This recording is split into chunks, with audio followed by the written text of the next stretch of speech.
बिस्मिल्लाहिर्रहमानिर्रहीम, अस्सलाम वालेकुम। मैं हूं सैयद शहरियार अली नकवीर। आप लोग देख रहे हैं नकवीर रिपोर्ट। दोस्तों, एक छोटी सी खबर आप लोगों को दे दूं। सारे सिंध के भाइयों को, सारे कराची के भाइयों को बहुत ज्यादा इंपॉर्टेंट एक भविष्यवाणी कर रहा हूँ, मतलब प्रिडिक्शन। कराची कोई सूबा नहीं बनने जा रहा, ना ही वफाक के हवाले होने जा रहा है। ठीक है, इसलिए आपस में लड़ना कर दे बंद। उसकी वजूहात बता रहा हूँ। हुकूमत पाकिस्तान जो है वो इस वक्त बड़ी सीरियस है इंटरनल अफेयर्स को लेके, और एक्सटर्नल अफेयर्स को लेके। और इंटरनल अफेयर्स जो है इस वक्त उसकी वजह से खास तौर पे जो कुछ पार्टीज हैं वो हंगामे वगैरह कर रही हैं। ठीक है, तो उस चीज को मद्देनजर रखते हुए मुझे ऐसा महसूस हो रहा है कि हुकूमत पाकिस्तान और इस्टेब्लिशमेंट मिल के जो है ना वो ये फैसला करने वाली है कि कोई कहीं कुछ भी नहीं हो रहा, कोई सूबा नहीं बनने वाला, कोई कराची वफाक के हवाले नहीं होने वाला। ऐसा मुझे लग रहा है। कोई चिड़िया, कोई कबूतर कुछ भी नहीं है मेरे पास, न टिड्डा है, इवन कॉकरोच तक नहीं है। ठीक है, लेकिन जो पाकिस्तान के सियासी हालात है, इन लोग इसको देख के मैंने ये अखज़ किया है कि भाई ये हकीकत है। इसलिए जो भी ये छोरे लोग और छोरियां लोग और अंटी और अंटे हैं, ये सारे जो बकवासियात कर रहे हैं एक दूसरे के खिलाफ, हम ये कर देंगे वो कर देंगे, ये टिकटॉक बहुत अच्छी बन गई, रील्स बहुत अच्छी बन गई, शॉर्ट्स बहुत अच्छी बन गई, ये यहीं तक रहेंगी, इसके अलावा कुछ नहीं होने वाला।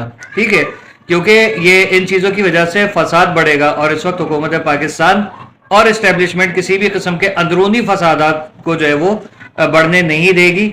और ये सब चीज़ें जो है ना सिर्फ और सिर्फ हवाई समझ ले छोड़िया थी, जिसकी वजह से हम उर्दू बोलने वाले और अंदर के सिंधी जो है हमारे भाई, वो लोग सारे के सारे आपस में एक दूसरे को धमकियां दे रहे हैं रील बना के, और हम ये कर देंगे, हम वो कर देंगे। हो रहा है ये सब कुछ बकवासियात है, कुछ नहीं होने वाला। ठीक है, ऐसा मुझे फील हो रहा है। क्या कह रहे हैं आप? मैं ये कह रहा हूँ, ये सारी खबरें जो चलाई जा रही हैं और ये जो कहा जा रहा है कि ये डिसइंफॉर्मेशन है, ये डिसइंफॉर्मेशन नहीं है।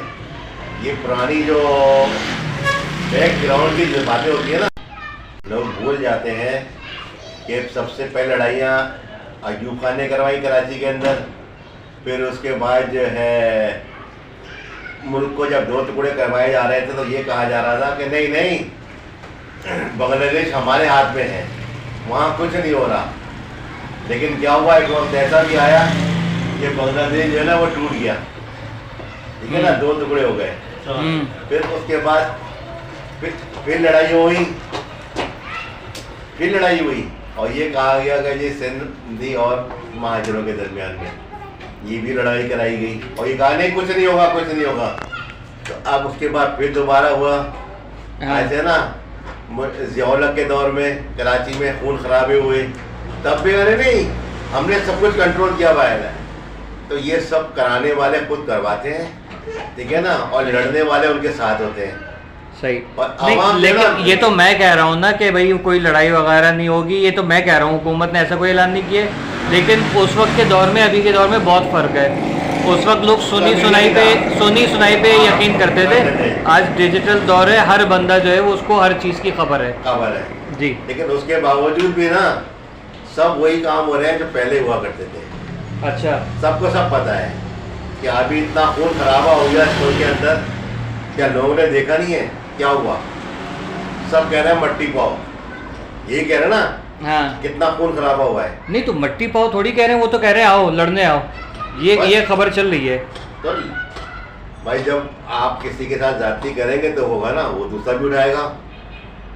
तो इससे बेहतर यही है कि भाई आदमी, जैसे पुराने वक्त में कहा गया था कि 20% जो है ना उनका होगा, तो 80% कराची के रहने वाले का होगा। अब क्या हो गया, 20% कराची वालों को हो गया, 80% डिवर्सन का हो गया। हाँ। उसके बावजूद भी कुछ नहीं है। अब आप 80% लेने के बावजूद कुछ नहीं है, तो फिर आप क्या चाहते हैं? नहीं तो अब मैं तो ये कह रहा हूँ कि देखें, लड़ाई झगड़ा किसी चीज़ का हल नहीं है। लड़ाई झगड़ा से बेहतर है कि हम लोग यूनाइट होके आपस में इत्तेहाद करके और कुछ मुल्क को आगे लेके चलें, कराची को, सिंध को आगे लेके चलें। मेरा तो ये कहना है। नहीं हुआ, इसलिए कि जो इस मुल्क के करता धरता है ना, उनका काम ही यही है। जब तक लड़वा करके वो अपने सुकून से नहीं बैठेंगे ना, वो कुछ नहीं होते। इस मुल्क में कितनी लड़ाइयाँ कराई गई हैं, कितनी लड़ाई गई हैं, हाँ। फिर लोग कहते हैं कि नहीं यार छोड़ दो यार, खत्म कर दो, हैं? हाँ। लेकिन वो लड़वाने वाले जो है ना वो खुश होते हैं कि लड़वा के अपनी कुर्सी को मजबूत करके बैठे रहो। तो अभी तो ऐसा कौन, मतलब आप एस्टेब्लिशमेंट की तरफ आपका इशारा है? आदमी तो आप समझदार है, आपको ना सब कुछ पता है, सबको पता है हर आदमी करता क्या है। नहीं तो अब अभी जो आपके इस वक्त जो है करंट सिचुएशन पाकिस्तान की दुनिया भर के हवाले से आपके ऊपर दरवाजे खुल गए, इन्वेस्टमेंट्स आ रही हैं, सरमायाकार दुबई से, सऊदीया से और पता नहीं किस किस कंट्री से आ रहे हैं, ठीक है। तो पहले तो ये सब हालात नहीं थे, जिसने भी करा है ये लड़ाई झगड़े वगैरह तो उन लोगों ने तो आपस में फूट डाली। इस वक्त तो ये सब चीज़ें नहीं हो रही, ना इस्टेब्लिशमेंट की तरफ से कोई बयान आ रहे हैं ऐसे कि लड़ो मरो बाढ़ में जाओ, ठीक है। और जबकि वो जो ब्रीफिंग देते हैं तो उसको भी उल्टा क्रिटिसाइज़ किया जाता है कि वो कहते हैं नहीं हम चाह रहे हैं अमन हो यहाँ पर। तो उसको हम लोगों ने एक तय किया हुआ है कि नहीं, अगर जो माजी में जिसका किया धरा था वो आज की इस्टेब्लिशमेंट हमारी भुगत रही है, तो इस पर आप क्या कहेंगे? भी एस्टेब्लिशमेंट थी और आज भी एस्टेब्लिशमेंट है। नहीं वो तो है, कराया तो था और आज ये करा। अभी मतलब ये कि अभी आर्मी चीफ हमारे जो है वो ये करा रहे हैं कि लड़ो आपस में। इस वक्त आपके मुल्क ना किसी माई के लाल आप एक बात बताएं, अगर हुकूमत जो है मतलब इस वक्त आपके मुल्क को बैरूनी खतरात भी हैं अंदरूनी खतरात भी हैं, ऐसी सिचुएशन में कि आर्मी बेवकूफ़ है कि वो आपस में लड़वाएगी लोगों को, उसमें किसकी मजबूती होगी जब बाहर से भी दुश्मन हमला कर रहा है, अंदर से भी दुश्मन हमला कर रहे हैं, और वो जब मुल्क ही खुदा ना खास्ता नहीं रहेगा तो आर्मी क्या करेगी? तो ये बात तो सोचनी चाहिए इनको, ये बात तो इनको सोचनी चाहिए थी ना बहुत पहले ही। क्यों उन्होंने जो है ना अपने मनपसंद के सियासतदानों को रखा हुआ है? नहीं तो मनपसंद का सियासतदान तो इमरान खान भी था, आपको याद होगा सब, हामिद मीर और वो क्या नाम है काशिफ अब्बासी वगैरह की वो पूरी एक साथ बैठे हुए, उन्होंने कहा कि हमें अचानक से फ़ोन आया कि जो है वो 8 बजे आपने या फलाने टाइम पे आपने जो है ऐलान कर दिया कि इमरान खान जो है वो वज़ीर आज़म है, जिस पे इन लोग ये सारे बैठे हुए थे, ठीक है। अब वो 2018 में वो भी इसी तरीके से आया था, तो अब ये शहबाज शरीफ पे जो है वो नज़ला क्यों गिर रहा है लोगों का? नवाज शरीफ पे थोड़े, शहबाज शरीफ पे थोड़े गिर रहा है, तो किस पे गिर रहा है? सब पे तमाम है, यानी गलत इमरान खान भी था, सभी थे, तमाम सियासतदान गलत होते हैं। क्यों जाते हैं फौज के पास? तो अच्छा फौज के पास अब ये बताएं कि सही है, ठीक है, फ़ौज के पास नहीं जाए, तो आपको लगता है कि ये हमारी जमहूरियत जो है वो पाकिस्तान को बचा सकती है? हालांकि पाकिस्तान ने जब कभी भी तरक्की की है, मैंने जब तक देखा है, मुशर्रफ का दौर देखा मैंने, जो है वो राहील शरीफ और वो अशफाक परवेज़ कियानी थे, बाजवा साहब थे और एक और भी बीच में कोई आया उनका मुझे नाम याद नहीं, लेकिन मैंने मुशर्रफ के बाद अब देखा कि मुल्क थोड़ा बहुत तरक्की कर रहा है। तो तरक्की कभी भी की है पाकिस्तान ने तो इस्टेब्लिशमेंट के दौर में की है, जमहूरियत ने तो नुकसान पहुँचाया हमेशा। नहीं नहीं नहीं नहीं, ये बात गलत है। पूरी दुनिया के ममालिक जो है ना जमहूरियत पे चलते हैं, वो चलते होंगे, पाकिस्तान जो है ना फौज पे चलता है। नहीं वो सही है, आप पूरी दुनिया में हमारे सियासतदान ऐसे नहीं है ना कि वो जो है वो हुकूमत के मतलब इस्टेब्लिशमेंट के बगैर चल सके, इस वजह से क्योंकि ये अपनी करते हैं, आपस में लड़ाने झगड़ाने की करते हैं, मुल्क तोड़ने की बातें करते हैं, और फिर जब ये इस्टेब्लिशमेंट जो है वो आती है तो अब ये जाके सीधे होते हैं। वही नवाज शरीफ शहबाज शरीफ पार्टी है जिसके ऊपर आप और हम लोग जो है वो गालियाँ कस रहे थे, बुरी बुरी बातें कर रहे थे, आज वही शहबाज शरीफ है कि पूरी दुनिया की आंखों का तारा बना हुआ है। पंजाब का क्या हाल कर दिया है कि दुनिया कह रही है यार इससे ज़्यादा बेहतरीन कोई सूबा नहीं है, ठीक है। मुल्क के मफाद में हर उस बंदे से जो आपसे नाराज़ था उसको मनाया है इन्होंने, तो अब ज़ाहिर इस्टेब्लिशमेंट है सर पे, वो गाइड कर रही है, ये लोग मिलके बाहमी उस पर काम कर रहे हैं, क्योंकि सिविलियन को आर्मी का कुछ पता नहीं होता है कि हमें बैरूनी माज से कैसे लड़ना है। जी सही बात है, ये हकीकत है।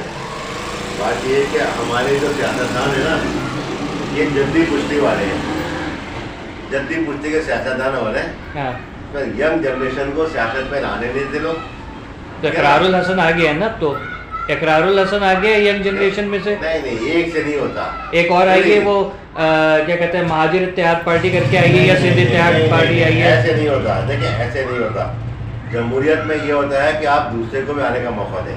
कौन आएगा दूसरा बताइए मुझे? नहीं आने देते एक दूसरे को। जब ये बात हो गई थी कि 5 साल पीपल्स पार्टी की हुकूमत करेगी और 5 साल नून लीग की हुकूमत करेगी, ठीक है ना? ये फिर जो है ना उनको तोड़वा वो करके दोनों को लड़वा करके ऐसे ना बेनजीर को भी मरवा दिया उन्होंने, नवाज शरीफ को जिला वतन करवा दिया इन लोगों ने। देखिए उसका तो इल्जाम आपके मेरे पास प्रूफ नहीं है तो हम लोग तो नहीं कह सकते किसने मरवाया किसने नहीं, तो ये इल्जाम जो है गलत होगा। तो आखिर मुझको बताए ना, जब भी जमहूरियत हुकूमत आती है तो कोई ना कोई मसले मसाइल खड़े हो जाते हैं उसके लिए। तो आप खुद ही एक्सेप्ट कर रहे हैं ना कि जमहूरियत आएगी तो मसाइल खड़े हो जाएंगे। तो लड़ कौन रहा है? जमहूरियत पसंद जो है सियासतदान, वही तो लड़ रहे हैं ना। लड़ नहीं रहे भाई, वो तो ये कह रहे हैं कि ठीक है सूबे बनाओ, पूरी दुनिया में सूबे बनते हैं, जब आबादी का इजाफा हो जाता है तो सूबे से कोई नुकसान नहीं है। वो तो देखें, मैं आपको एक चीज़ समझाता हूँ, एक चीज़ बताता हूँ, थोड़ा सा टाइम है मेरे पास। कि हमारे कभी सूबे बनने की बात होती है तो सिंध के जो मासूम अनपढ़ लोग हैं या पंजाब के भी, मेरे सुने पंजाब में भी बन रहे हैं, पंजाब में सराइकी सूबा बन रहा है, हुकूमत को सराइकी को पंजाबी को कोई एतराज़ नहीं है। लेकिन KPK में भी बन रहा है, वहाँ पर कोई एतराज़ नहीं है। सिंध के अंदर हमारे जो सिंध के शहरी हैं उनको जज्बात वो करते कि तुम्हारी 2000-25,000 साल पुरानी सकाफत है और तुम ये और तुम वो और इसको तोड़ना है। ठीक है, हकीकत पसंद मैंने देखे, इतने इंटरव्यूज़ देखे, इतनी वीडियोस देखी, किसी कोई सिंधी भाई जो है वो अपने दूसरे भाई को सही गाइड नहीं कर रहा है। इनके एडवोकेट्स खड़े हुए, टीचर्स खड़े हुए, सारे के सारे टीचर हैं, ठीक है, वो उल्टा फसाद करा रहे हैं। जबकि उससे बेहतर ये है कि भाई नहीं चाहिए हमें ऐसा सूबा जिसमें भाई भाई के दस्तों गिरबान हो जाए। ठीक है, पहले भी हुआ था, ये हमेशा से चला आएगा और हमेशा से रहेगा जब तक आप किसी का हक नहीं देंगे और हक मारेंगे ना तो भाई ये ऐसे ही रहेगा मुल्क ना। सही। और अल्लाह की कसम, ये सच्ची बात बता रहा हूँ, कितना भी कुछ कर लेना, ये पाकिस्तान जो बना था ना कलमा पे बना था जी, ला इलाहा इल्लल्लाह, और इसकी अल्लाह हिफाजत करता है। सही। बस ये अपने आप पे रख ले कि जी कितना भी कोई जोर लगा लेना, कितने लोग आए कितने लोग चले गए, लेकिन पाकिस्तान को कुछ भी कुछ नहीं होगा। सूबे बनाए और हर एक के साथ इंसाफ करेंगे तो ये मुल्क तरक्की करेगा। नहीं तो हम सब सारी जिंदगी और नई आने वाली जो नस्ल है ना वो शायद पढ़ लिख करके वो पाकिस्तान छोड़ के भाग जाएगी। सही।